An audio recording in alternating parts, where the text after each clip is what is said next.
தாகத்தோடு நம்ம வாசிக்க வேண்டும். காலத்தை பார்த்தா போதகராக இருக்க வேண்டிய நீங்கள் இன்னும் பாலை உண்ணத்தக்க குழந்தைகளா இருக்கிறீங்களே அப்படிங்கிறாரு. காலத்தை பார்த்தா நேரம் பைபிள்ல இருக்க எந்த வசனத்தை சொன்னாலும் எங்க இருக்குதுன்னு கண்டுபிடிச்சு எடுத்து சொல்ற அளவுக்கு நம்ம விசுவாசிகள் பலசாலிகளாய் மாறி இருக்க வேண்டும். நீங்க உலகத்துல போய் சொல்றீங்களோ இல்லையோ, உங்க குடும்பத்துல நீங்க எல்லாருக்கும் நல்லா முன்மாதிரியா ஒரு ஆசாரியனாக ஊழியக்காரனாக இருந்து குடும்பத்தை நன்றாக நடத்துறவர்களாக நம்ம இருக்க வேண்டும். வசனத்தின்படி நம்ம வாழ தெரிந்திருக்க வேண்டும். அவன் எப்படி தந்திரமா வஞ்சித்தாங்கிறத ஆதியாகமம் 3ல பார்க்கிறோம்.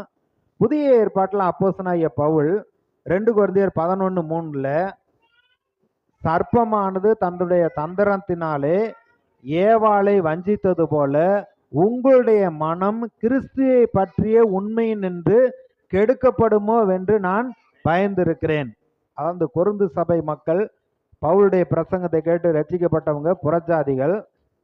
அப்ப இவங்களுடைய மனசு எப்படி ஏவாளை சாத்தான் வஞ்சித்து கர்த்தருடைய வார்த்தை கீழ்ப்படியாம பண்ணானோ அதுபோல உங்களுடைய மனம் கிறிஸ்துவை பற்றிய உபதேசத்தினின்று கெடுக்கப்படுமோ என்று நான் பயந்திருக்கிறேன் அப்படிங்கிறார். கெடுக்கப்படுமோ என்று பயந்திருக்கேன் அப்படிங்கிறார். ஏன் அப்படின்னா நம்ம ஒரு நல்ல ஒரு ஆசீர்வாதமான செய்தியை நம்ம கேட்டிருப்போம்.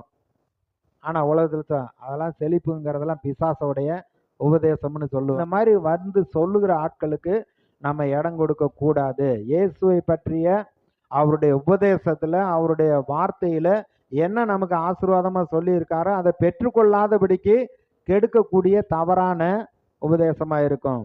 விசுவாசிகள் தேவனுடைய பிள்ளைகள் கர்த்தருக்கு வைராக்கியம் பாராட்டட்டும். பெருக பண்ணுகிறவர்